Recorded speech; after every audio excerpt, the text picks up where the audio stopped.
from the meeting last week. Thank you for having that meeting. And thank you for coming here to Washington.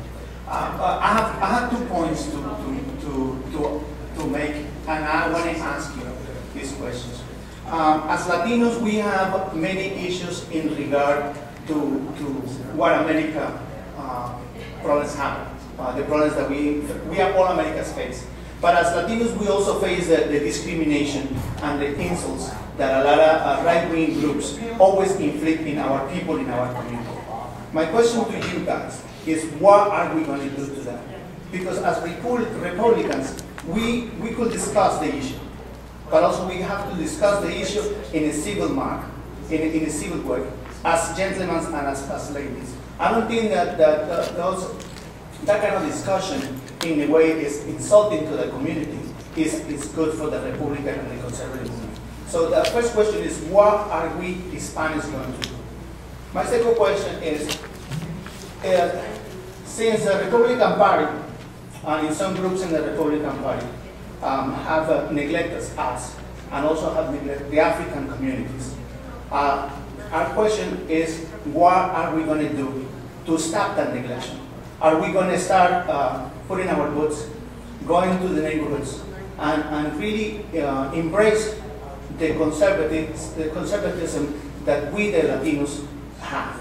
Or are we just going to let them go to the socialist agenda of the Democratic Party? How long are we going to have to keep living in those conditions? Many of you are from New York. You know the South Bronx. You know the areas of Giron Avenue, you know the areas of 138th Street, you know the areas of West Harlem. How much we have to suffer under those conditions where the Democrats and the Socialists are ruining our lives. Why? Because the majority of the Republicans do not want to embrace us. That's why we have to pay the price. Is that good? Is that the way that we have to be treated by the conservative movement in some way? Is that good for America? And my question is, when are we going to start doing our work? Now. Let's see. This was a question. I mean, specifically not directed to me, but you guys go first. I'll take a quick stab at it. Thank you for being at the event last week. So those of you who don't know, we had an event last week at the Capitol Hill Club right next to our RNC headquarters that was entitled The Future of Hispanics in the GOP. And I made the comment then that it was fitting and appropriate that we had that event during the week that we were celebrating the 200th birthday of the first Republican president, Abraham Lincoln. And we have to remember what caused the Republican Party to come into being, and that was because we were incensed at the time of the Democrats of the time trying to expand slavery in the Kansas-Nebraska Act. We've got to get back to the point, and it was the Southern Democratic governors in the 1960s that were opposing civil rights and integration. It was Republicans that made civil rights happen in the 1960s. We've got to get back to those times where we are the party and we're the cause that stands up for what is right. Discrimination in any of its forms, whether it's ethnic or racial or sexual, is wrong. There is right and there is wrong. There is good and there is evil. We need to stand up against it in all of its flavors and in all of its forms. We need to do that starting today.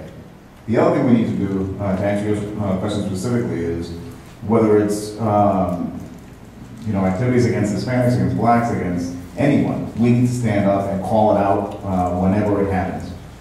We need to have the courage to do so. So whether it's coming from what you call the extreme right wing, or whether it's coming from anybody else, what I call the 1850s Democrats, we need to call it out for what it is and stop it in its tracks. It's not Republican. It's not. It disgraces the conservative movement. It disgraces the Republican Party when stuff like that is associated with us, and that's wrong. Well, what I'm saying is that in the last 8 years, Latinos have been silent. Yes, we have.